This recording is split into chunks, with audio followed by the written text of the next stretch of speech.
Alors, bonjour à tous. Alors aujourd'hui, je reçois Flora, qui est aussi une de mes coachées, mais qui était aussi, qui est aussi une amie, une élève, qui était une élève du yoga à l'époque quand tu habitais en Martinique.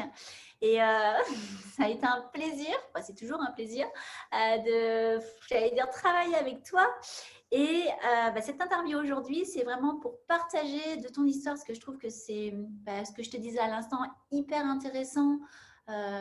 Je pense qu'il y a une énorme résonance dans ton discours auprès des autres femmes et que une des choses pour toi qui a été révélatrice, et tu me diras si tu es d'accord, ça a été la phase de désidentification. C'est vraiment quelque chose sur lequel tu as travaillé et que je voulais que tu partages un petit peu, ton cheminement. Pour commencer, si tu veux te présenter, pour ceux qui ne te connaissent pas, même si moi je te connais, et puis, peut-être me dire pourquoi tu as eu envie de travailler avec moi, pourquoi un jour tu m'as appelé en me disant Catherine, je veux faire le travail. Je te rappelle, et même moi, je t'avais dit, mais t'es sûre? Quand tu m'as dit, ok, je signe, t'as même pas réfléchi, et moi, je t'ai fait, t'es sûre? Je crois que ça a été la fois la plus rapide où j'ai signé avec un élève. T'imagines? Et oui, pourquoi t'es venue me voir, et puis un petit peu, et puis je te poserai des questions au fur et à mesure si tu veux. Ok, alors moi c'est Flora. J'habite en métropole, donc j'étais une ancienne élève de yoga de Catherine et donc je suis revenue en métropole depuis 4 ans ou 5 ans et j'ai monté mon entreprise dans laquelle je fais de l'aquaculture avec mon ex-conjoint et, euh, et donc j'en viens là puisque c'est un peu le déclic de tout, c'est-à-dire que j'ai décidé de quitter mon entreprise et de quitter mon conjoint. Et le déclic pour commencer ce coaching, ça a vraiment été cette prise de décision parce que c'était un changement de vie assez radical. Et en même temps, j'avais envie de rentrer dans un nouveau, de pas répéter les schémas d'avant. Et donc de rentrer dans une nouvelle ère. Et je trouvais que le coaching, en tout cas la façon dont tu me présentais, c'était juste parfait, quoi. Donc voilà. Chouette. Et comment tu te sentais justement à ce moment-là si tu te reconnectes un peu à ton énergie d'il y a 3 mois, hein, il y a 3 mois, voilà, que tu prends une grande respiration, qu'est-ce qui se passait intérieurement en fait? Qu'est-ce qui justement, c'était quoi ces schémas? C'était quoi ces souffrances en fait? Qu'est-ce qui se passait à l'intérieur de l'ancienne Flora? Alors, à l'intérieur de l'ancienne Flora, c'était plutôt triste. Euh, je ressassais beaucoup le passé. J'étais dans une relation de comment on appelle victime, enfin mon victime et donc c'était pas le bourreau, c'est l'autre. Euh, C'était toi le bourreau. Mais on appelle ça, pardon, des relations thérapeutiques. En fait, des Ouais. relations thérapeutiques où chacun choisit un petit rôle bien mijoté comme il faut et on y va à fond et vas-y, on envoie la sauce, quoi.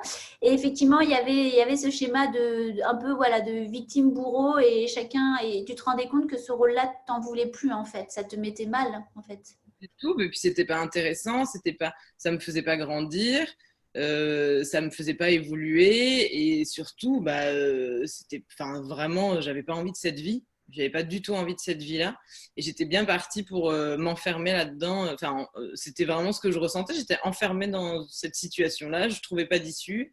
Enfin, l'issue pour moi, ça a vraiment été le confinement, hein, clairement. mais, mais en tout cas, ça a été une petite porte de sortie. Mais c'était vraiment ça, quoi. J'étais enfermée là-dedans, j'étais enfermée dans ma tristesse, dans ma détresse par rapport au décès de ma mère qui avait eu lieu même pas un an avant. Et, euh, et donc, tout ça, je faisais un peu ma drama queen, comme tu le dis si bien, mais tout ça participait à me faire devenir la plus pauvre des filles parce que j'avais été abandonnée, parce que j'ai plus de mère, parce que j'ai plus de famille, parce que mon entreprise c'est compliqué, tout était compliqué en fait. Même Ouais, la ouais. suite avec ma belle famille était compliquée et donc je me complaisais dans cette situation et c'était triste, très triste. C'est vrai qu'aujourd'hui, on peut en rigoler et à chaque fois, je dis rigolez pas quand vous racontez vos souffrances. Aujourd'hui, on peut en rire pour de bon, pour de vrai, parce que ça a été effectivement, c'est transcendé, c'est acté. Et c'est ça. C'est vrai qu'il y avait toutes ces identifications à ces rôles de l'enfant abandonné, qui avait plus de famille, de la sauveuse aussi. Il y avait ce rôle-là du sauveur. Il y avait plein de rôles que tu avais endossés sur ton dos.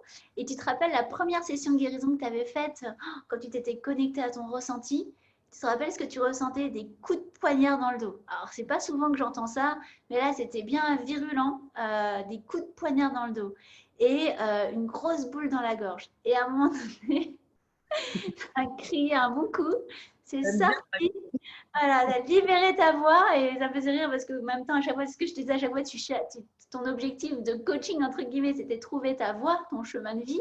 Et toi, libérer cette voix, c'est tellement. C'était tellement symbolique en fait et beau à la fois. Donc ça a été pour moi une révélation à ce moment-là aussi de libérer un peu tout ce poids que tu te mettais, tu vois, ces couches en fait qu'on se met physiquement, énergétiquement, vibratoirement, ces pseudo-responsabilités. Et effectivement, quand je te posais des questions sur comment tu voyais les choses et tout, je me rappellerai toujours, c'était un gros soupir, tu me regardais, c'est compliqué. Et après, je t'avais dit, qu'est-ce que j'avais dit? Compliqué, c'est l'ego, c'est le mental. La guérison, c'est simple, c'est ici et maintenant. Mais le mental, il va toujours dire, mais non, Flora, c'est long, c'est compliqué. Mais non, Flora, tu comprends, il y a ça, et puis il faut, et les machins. Et ce qui est génial, c'est que c'est vrai qu'au début, je me dis, oulala, bon, bah, on y va, on va voir. Et au final, voilà, avec grâce à la force de l'amour du groupe, de nous toutes, et puis l'amour de toi, enfin toi qui t'aimes, tu as su déjà, je trouve, te guérir. Tu as su t'offrir cette guérison en acceptant en acceptant ta vulnérabilité. Il y a eu quelque chose comme ça. C'était quoi ton premier déclic? Moi, je te dis que c'est la désidentification, mais peut-être que c'est pas ça. Quel a été le premier déclic pour justement sortir de cette image de l'enfant abandonné, de la petite fille abandonnée qui a perdu toute sa famille? Qui a été le déclic pour toi? Si, alors c'est la désidentification dans le sens où j'avais jamais pensé à ça. Vraiment. Je savais que je me référais beaucoup à ma mère parce que donc c'était une famille de deux, hein, une mère, un enfant. Donc on était vraiment très liés. Je me référais beaucoup à ma mère pour tout dans ma vie, enfin pour vraiment beaucoup de choses. Et je sentais quand même que dans tout ce que je faisais, ben non, mais ma mère elle faisait comme ça ou ma mère elle disait ça. Donc ça je le sentais, mais j'avais jamais vraiment mis le mot sur le fait que je m'identifiais totalement à elle et qu'en fait il fallait que je vive pour moi-même et que je me désidentifie de ce qu'elle a fait, de ce qu'elle a dit, enfin bon, de sa vie. Donc ça c'était vraiment le déclic, la désidentification. C'est clair que c'était vraiment le déclic et donc une fois qu'on rentre dans ce processus de désidentification, enfin moi ce qui a été un gros déclic c'était de revoir ma vie d'avant avec ma mère et en fait de re-ranger les choses dans d'autres cases. Enfin, je ne sais pas si c'est rangé dans des cases, mais que en fait, moi, enfin, qui aujourd'hui m'appartiennent à moi et plus à elle. C'est-à-dire que en fait, ça, je l'ai vécu moi comme ça, mais pas comme elle l'a vécu et elle me l'a dit et machin. Enfin, je ne sais pas comment trop Voilà. l'expliquer. Si, si, c'est complètement ça, quelque chose que j'ai très bien connu, où, tu sais, même des souvenirs de l'enfance, on les vit par procuration de ce qu'on nous a raconté, mais en fait, on ne l'a pas vécu. Et toi, tu avais récupéré à la fois du bon package, aussi l'amour de ta maman, bien sûr, hein, mais aussi du mauvais package, qui était toute son histoire, notamment avec la belle famille, tout justement, et j'allais dire, pseudo-conflits qui, en fait, n'étaient peut-être existés, mais en tout cas, n'étaient en fait pas les tiens. Et tu t'étais approprié même tout le package, l'intégralité. Quand ma mère est décédée, je disais que ben, enfin, comme si, c'est exactement ce que tu dis, comme si tout me tombait sur les épaules, mais finalement que je récupérais sa place. Et donc c'était terrible parce que alors, du coup sa place je n'en voulais pas du tout. En fait c'est comme si l'univers me mettait à cet endroit-là et je récupérais sa place qui m'intéresse pas du tout. Et donc je me mettais toute seule je m'enfermais toute seule dans ce rôle-là quoi. Donc ça c'était vraiment, enfin vraiment la désidentification c'était vraiment le déclic c'est certain. Oui, c'est pour ça, c'était le truc, je trouvais, et c'est quelque chose qui trouve beaucoup de résonance aussi auprès de d'autres élèves et de tout le monde, en fait, parce que on cherche toujours des repères, et c'est normal aussi, si on a eu cette enfance à deux, et ben, c'est notre seul repère, donc on s'identifie à 200%. Et c'est là où c'est intéressant, c'est que il y a aussi cette croyance qu'on rencontre beaucoup, surtout quand on a eu un parent qui est décédé et que bah, c'est dur, c'est qu'on croit que le fait de tout récupérer, le décès va renforcer cette identification, un peu comme pour faire honneur à la personne et pour notifier, pour illustrer, ça symbolise l'amour qu'on porte à cette personne. Et c'est là où il y a une vision erronée de l'amour de l'autre et de soi, c'est que bien sûr que ta maman, tu l'as aimée fort, hein, et que tu l'aimes encore aujourd'hui très fort, et que le fait de prendre soin de toi et de te désidentifier, c'est encore plus un acte d'amour pour toi et pour elle. Tout à Alors que fait. c'était le contraire, et tu te disais, bah, plus je souffre et plus j'en chie et plus c'est compliqué et plus je récupère. Et c'est un peu comme si c'était un acte d'amour pour elle, mais qui était en fait une croyance erronée. Et ça, c'était énorme de se dire, mais en fait, moi, ma mère, je l'adore.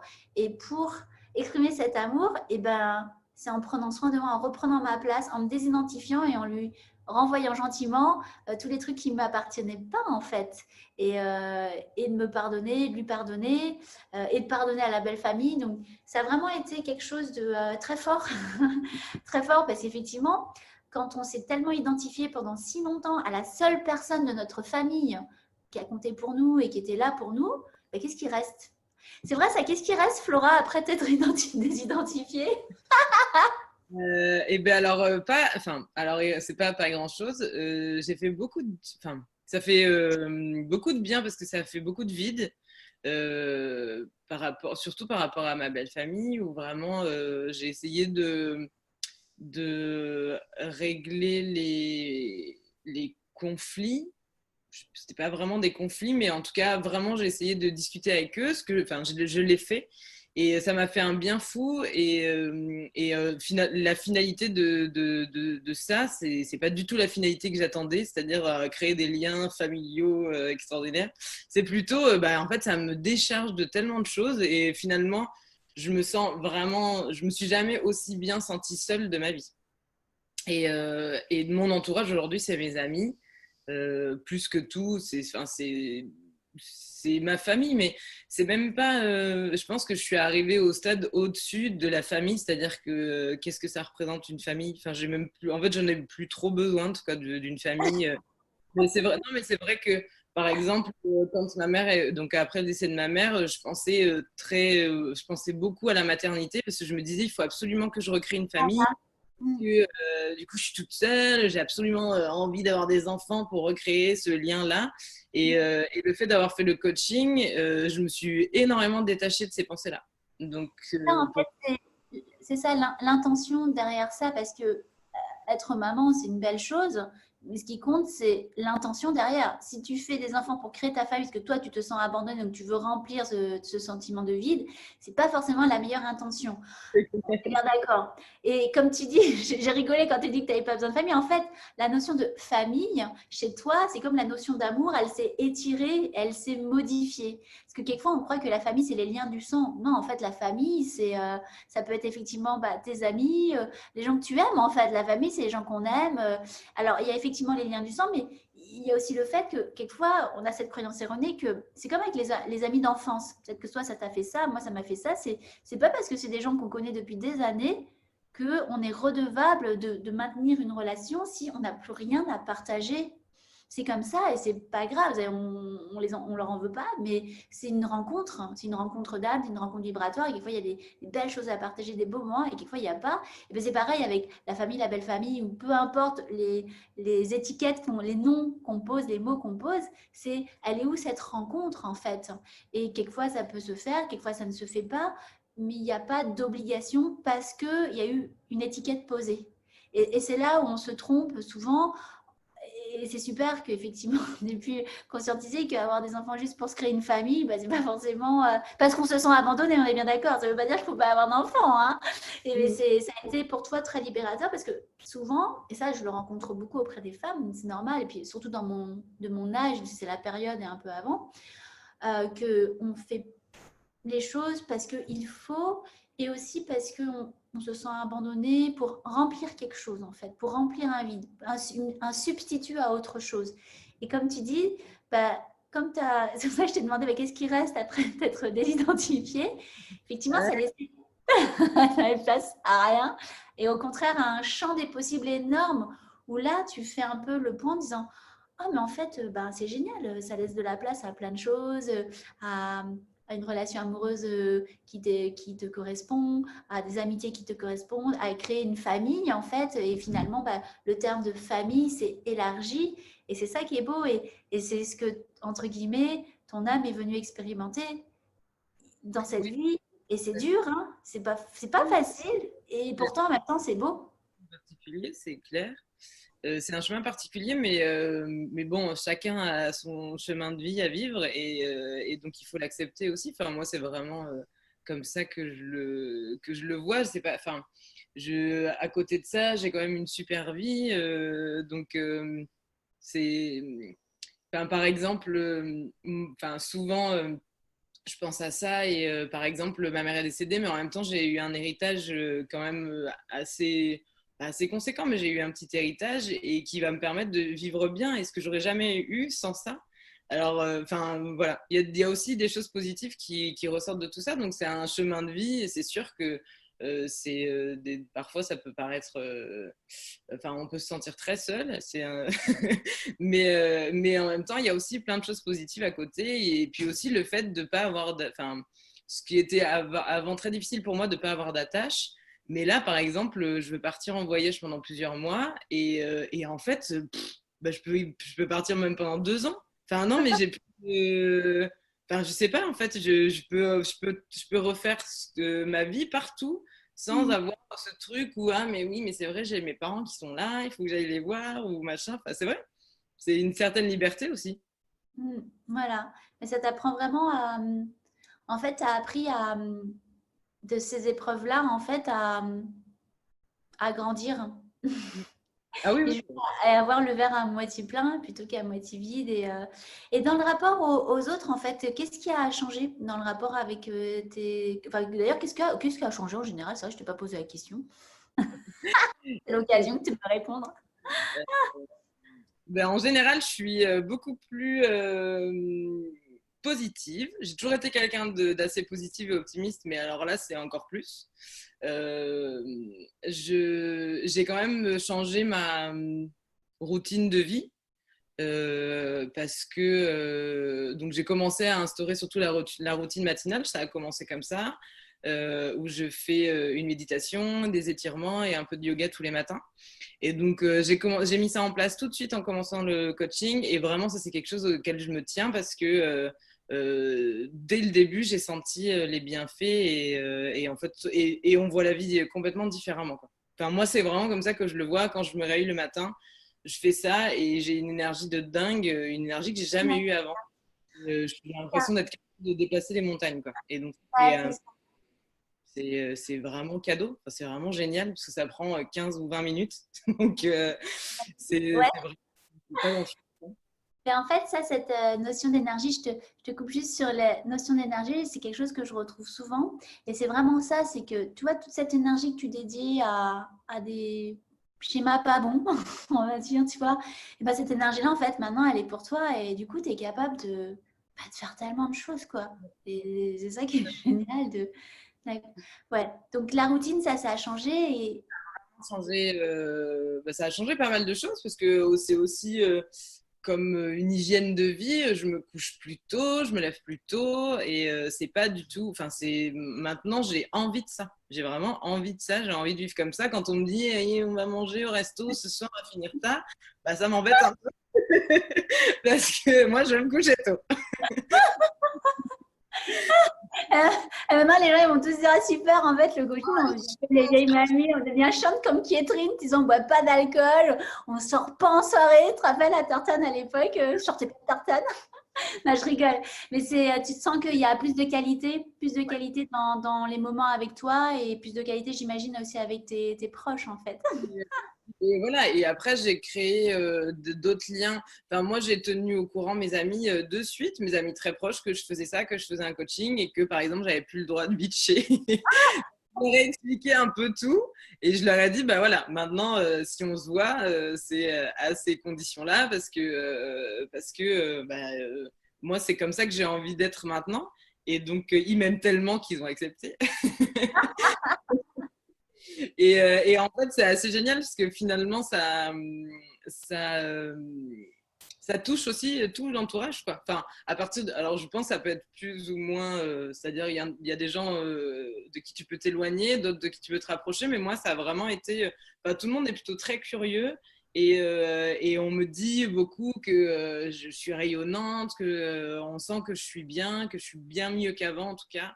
Et donc ça, c'est hyper positif. Et à partir du moment où les gens se rendent compte de ça, on a des sujets de discussion qui sont un peu différents aussi. Ouais, c'est ça, en fait, c'est tu te rends compte. Hein, pardon? T'as dit quoi? Je dis, et on arrête de bitcher. Ouais. Non, moi je taquine, on dit oh là là, c'est qui cette relou qui nous empêche de parler des autres? En fait, c'est vrai que ben, c'est radical, hein. Je crois que c'est la première fois que j'entends une des élèves qui a dit ok aux copines, maintenant c'est comme ça et pas autrement. C'est génial.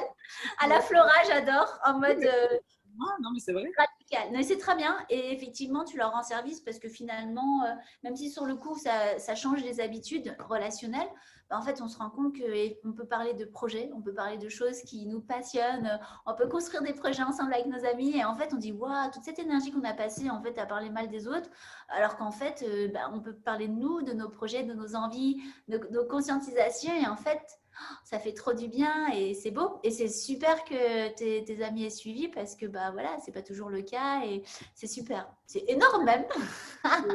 Une amie qui m'a vraiment dit qu'elle avait l'impression d'avoir aussi les bénéfices du coaching, enfin, juste en lui expliquant ce que je faisais, comment ça se passait, parce que ça intrigue beaucoup les gens quand même. Parce que c'est vrai que c'est difficile. Non, mais quand tu dis je fais un coaching, ça veut dire quoi? Enfin, les gens savent pas. Et donc, c'était vraiment un petit rendez-vous. J'expliquais toutes les semaines comment ça s'était passé, ma séance avec ma coach. Tu leur avais dit quand tu faisais la gueule aussi.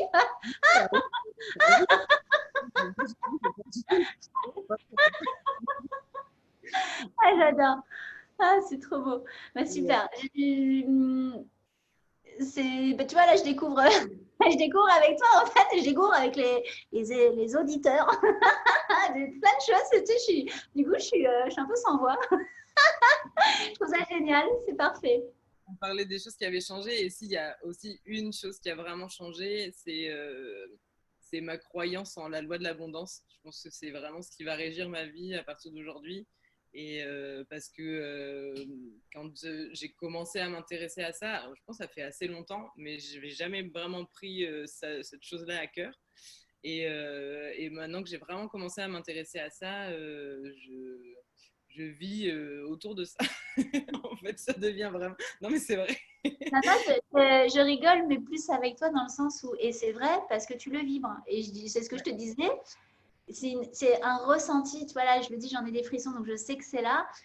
Quand je suis avec les autres filles du groupe, je leur dis, inspirez-vous de Flora et de sa vibration d'abondance. Tu la vibres, c'est comme ça. Et c'est comme, on sait que, ma coach, elle dit toujours, c'est comme, on sait que le ciel est bleu, bah, je sais que toi, tu vibres abondance et que c'est là. Et personne ne peut te le retirer.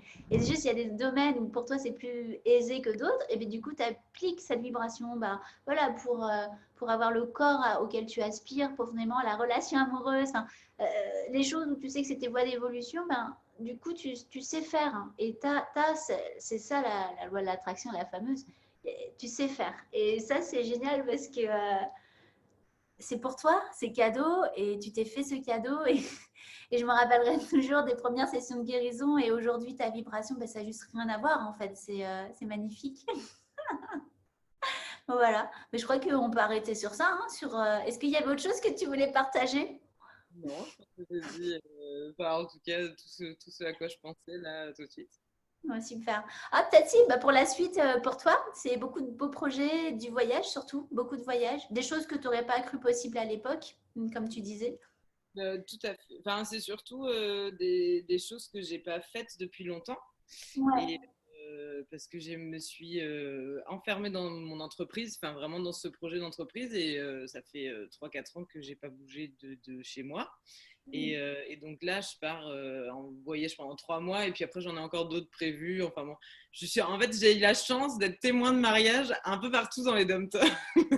donc, donc je vais voyager au gré des mariages. Bon, bah, ça veut dire que moi, j'ai plus qu'à me marier. Non, je rigole. C'est pas ça parce que je sais que tu viens en Martinique. Non, mais Bon, voilà. Bah, super. Et ben, parfait. Bah, je te remercie parce que c'est vraiment